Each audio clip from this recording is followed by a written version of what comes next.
guys, and welcome back to my channel. I am so excited for today's video because we are going to be creating the biggest painting I have ever made. It could possibly be the biggest painting I ever make because this is literally such a big frame. So if you guys saw a couple videos back, I did a little bit of a makeover refresh on one of our walls in our living room, and I'm not really feeling those individual frames anymore. The frames aren't in the best shape, they aren't the greatest quality, and I've always wanted to add a little bit of brass in there, something with a little bit of ornate antique character to it, and this is the perfect piece for it. So this is what we have. So I found this on Facebook Marketplace for $20, which is a steal because this frame is about 43 inches by about 32. I could not pass it up, and this frame is also a wooden frame. It's really well made. It's heavy, it's substantial. It does have a little bit of imperfection on the corner of one of the frames. It looks like some of the paint was chipped off or something. So I do have a plan to remedy that. But for right now, we're going to focus on the painting itself. So I went to the craft store. I found the biggest piece of paper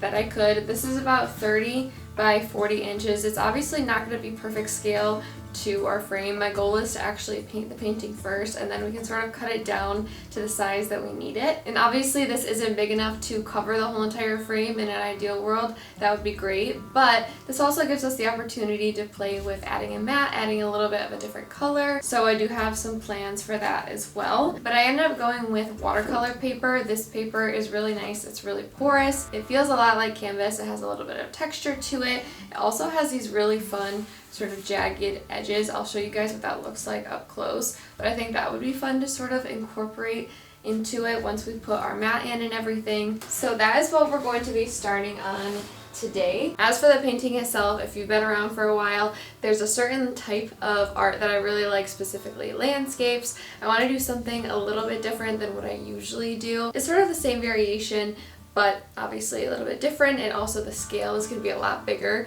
than anything I've ever done before. So these are the images that I'm sort of taking inspiration from. I just did a quick Pinterest search and this is what I found. There are different elements of each of them that I'd like to incorporate into this painting. I really want to add in some moodiness and lots of texture, and I'm just excited with how it's going to turn out. I'm going to walk you guys through the process of what I do when I make my paintings and everything, and we're going to end up with a beautiful statement piece of art to go in our living room by the end of this. I've got all my paints and my supplies. I'm going to move this out of the way and we're going to get started.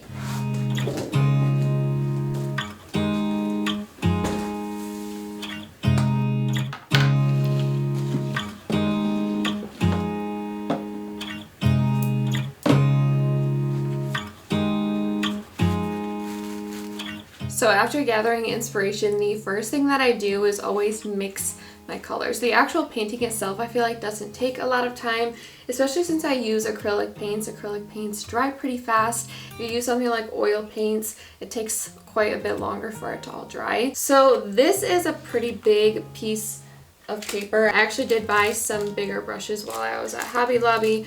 They were $1.49, probably like 30% off, and they're 2-inch brushes. I just think it'll be nice because it dries so fast to be able to have a little bit more wiggle room when it comes to painting my canvas here. But because this is bigger than anything I've ever painted, and the brushes I'm going to be using are a little bit bigger than my normal brushes, I do have some paper plates here that we just had on hand. If I had a really big palette, I would love to use it for that, but this is definitely going to work even though they are holiday plates. And like I said, I just want enough room to be able to have all of the colors that I need all in one place. So basically, I don't really have a specific way that I do this. I just look at the painting and I try to make those colors.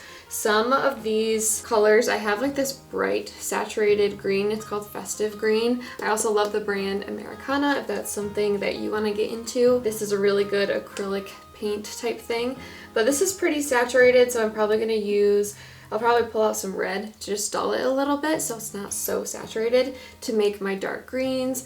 And then I have a big bottle of brown that I can make a bunch of different tones. And pretty much with every single color that I make a base color, then I make sort of a shadow, so a darker tone of that, maybe with a little bit of black in it, and then a highlight. And for certain colors, sometimes I'll do a bigger range of colors depending on the painting. So we're going to take some time and very carefully put all of our colors together. That way we are all set to go when we actually need to paint.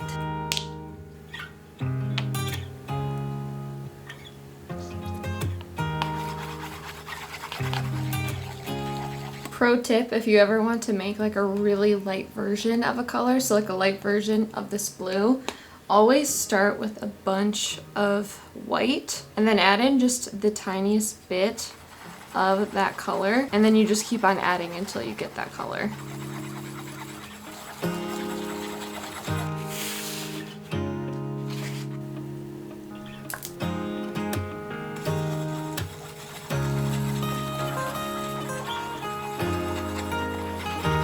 All of our colors are now mixed. For the most part, I put all of my cool tones on one, and then I put my warmer tones on the other, so like greens, browns, things like that.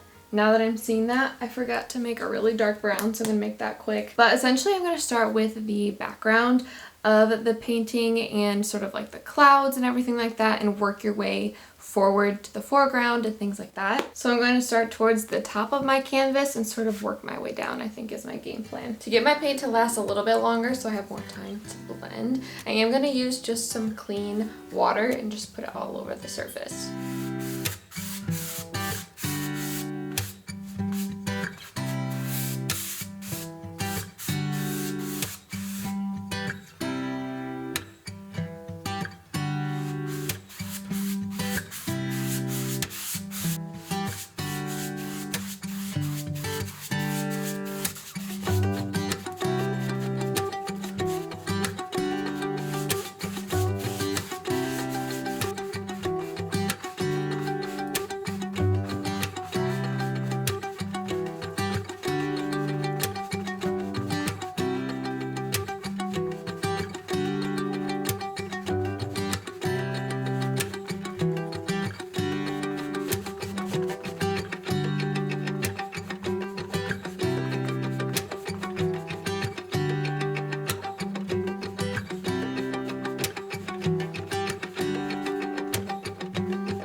So here's what we're looking at so far. I actually am very happy with how the clouds turn out. I feel like clouds can be kind of difficult when you paint them, especially with a big brush like this, but I think they're looking pretty good. I like how they're a little bit more of like a warm tone, so I feel like it goes with our living room a little bit more, but those cool tones and those neutrals are just sort of mixed in.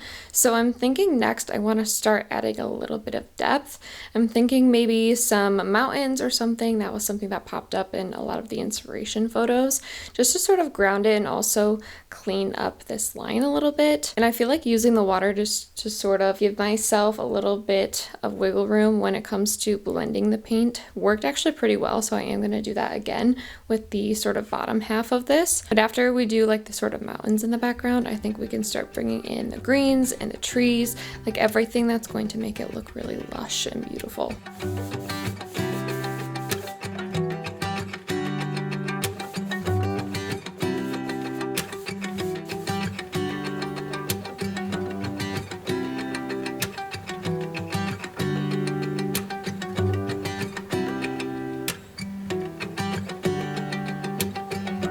Now for the green part at the bottom here, so like the actual land in the foreground, I am going to do the same technique with the water. I'm putting quite a bit of water on here. I kind of almost want it pooling. That way it just lasts for a little bit longer. And I did mix up another green color. I didn't really do anything in this sort of mid-tone, I realized. So this is just really pretty, just a sort of an olivey lighter green. It's also got a little bit of like an orange warm tone to it. And something about me, whenever I do paintings, no matter what size, I usually will not wipe off my brush, or at least like clean it off in water or anything. I usually just wipe it off on my towel, just because I sort of like how the colors naturally just blend together. We're gonna start with this, and as you can see, it's almost like watercolor because there's so much water on there.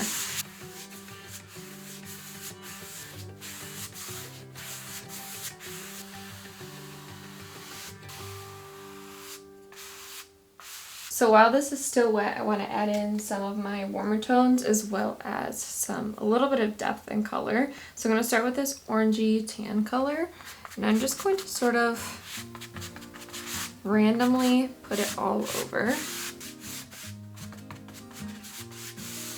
So I have two different greens here.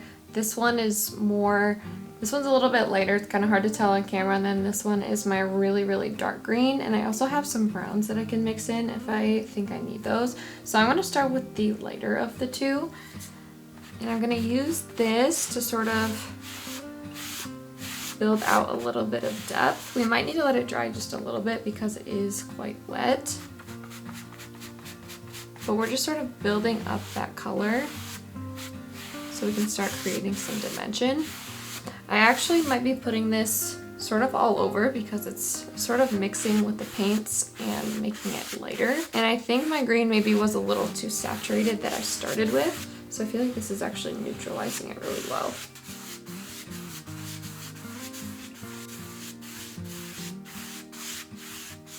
Now I'm going to start taking our darker green color and just sort of lightly put this towards the top to create that shadow. I don't want to blend this in too much because we have quite a bit of wetness going on. So I'm just sort of doing some tapping motions with some little swipes just to start creating some depth. So I'm going to put this all along the top just to sort of separate it from those mountains. And then I am going to sort of create some hills in the foreground just to give it a little bit of interest, and it'll be a little bit easier to sort of layer in things like greenery, the trees, and all of that. Now I'm just going to sort of slightly drag those edges down to our lighter layer. So we're going to do this all the way across just to sort of blend the two tones together so it looks like one. And then along that same line, I'm just going to go across it horizontally, so with the strokes this time. And that just sort of blends everything together.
Like I said, because this painting is a little bit of a different size, it doesn't quite fill our frame. We are going to make a mat situation to put inside just to fill in all of the space. So to start, I am going to be taking this frame apart. Now, when I put everything back in the frame later, I did not put it together like this, but if you have any sort of craft paper or anything, this is a really professional way to enclose it. But for now, I'm just taking off all of the craft paper and getting out all of our materials. So each frame is going to look a little bit different. This one is a wooden frame and the photos actually held in place with some nails. So I'm just using a screwdriver to bend those back. That way we can access our pieces. And this one specifically had a piece of backing that held everything together, and then the actual painting itself is underneath. Additionally, there was a big piece of glass that I ended up taking out. I wanted you to be able to see the texture of the painting, and taking out the glass actually made it substantially lighter so it wasn't as heavy on the wall. And then just to finish off the back of this frame, there was some sort of sticky residue on the edges, so I just used some painter's tape to cover that up. That way everything was all sealed in. So for this part of the project,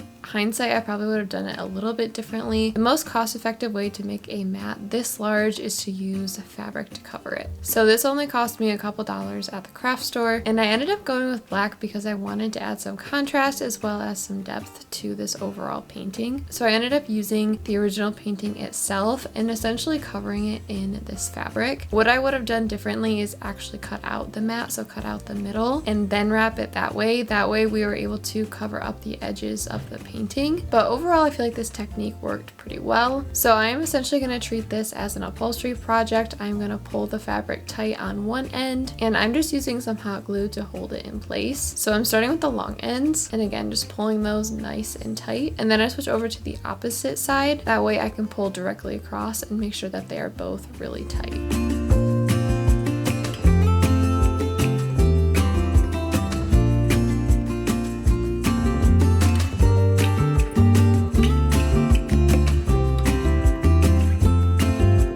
Now, once I got to the shorter sides, it was a little bit different. I did the same sort of process, starting in the middle with the hot glue just to give it an anchor point and working my way to the corners. So the corners were a little bit different every single time I did them. For some of them, I was able to just fold them, sort of like you would wrap a gift, and just hot glue it into place. However, on some of the corners, I did find that there was a little bit too much fabric, making it a little bit on the thicker side. So what I did was use some fabric scissors just to cut away a little bit of that material. That way there wasn't so much layering on the edges. And the same thing, I would just fold everything up like I am wrapping a gift, put a little bit of hot glue underneath, and this technique creates a really seamless look on the other side. And as you can see, we now have a backdrop for our painting. So like I said, the proportions of this weren't exactly perfect. So I did some measurements and I figured out how much I needed to take off of the top and the bottom. And to sort of give it that raw edge that the rest of the paper has, I decided to actually rip it by hand. So I found two different points where I measured about 2 inches down. I used my yardstick to connect the 2 points, and as you saw, I was pressing the painting or the piece of paper right up against that yardstick. That way it sort of created a crease, and then I flipped the painting back over and I folded it on that side. I did this a couple different times just to make sure that it folded really easily and it had a really deep crease, and once that was done, I was able to just rip it, and it really gives that same effect as the rest of the piece of paper. And after that, I'm just using my yardstick to measure out where the center of our board is. I measured there to be about 4 to 4.5 inches from each side. So once that is centered, I'm just going to use the same technique. I'm going to use my hot glue gun just to hold it in place and keep it centered on our mat. Something else I would have done with our backing as well as the painting itself is put some hot glue in the middle, not just the edges. It keeps the fabric as well as the painting from coming off of it, but it's not something I noticed too much. And if I had done the mat technique that I was discussing earlier, I wouldn't have to do that at all. So now that everything is all set, I'm just going to load everything back into the frame, starting with the painting at the front and then using the backboard to hold everything into place and keep everything compressed. Now to address this chipped portion of the frame, I have this rub and buff in the color Antique Gold. It's not a perfect match to the frame, but we have to keep in mind that this corner is not something that we're going to be seeing all the time or really at all because it goes up so high. So to color match it a little bit better, I did use some brown acrylic paint. You just need the smallest bit of rub and buff and paint to do this small of a section. The color match ended up being pretty good. Obviously you can still see the chipping in there, but this really does help disguise it and make it a lot less noticeable as well. And now I'm just wiping off the excess. We're gonna let that dry and then we'll be able to hang it up on our wall. So now that our painting is complete, I wanted to let you guys know that this painting will be available on my Etsy shop. It's prints by Brooke. This print is called Early Spring, and I think it's perfect for the season that we are in right now. It has a lot of dimension and green, and it really does look like the early springtime. So this will be listed on my Etsy shop, linked in my description box down below. I also do have a bunch of other prints that you can check out that would pair really well with this, but overall I just really love how this whole project turned out and how it fills this space in our wall. But with that, that is the end of today's video. Let me know in the comments below what you think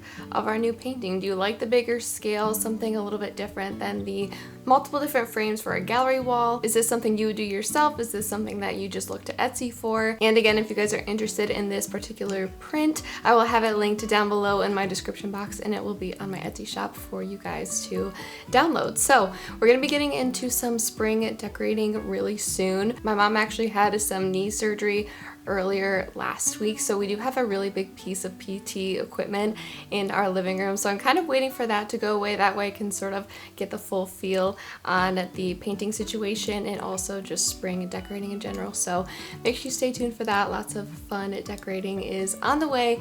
But thank you guys so much for spending some time with me on my channel today, and I will see you in my next video. Bye, you guys.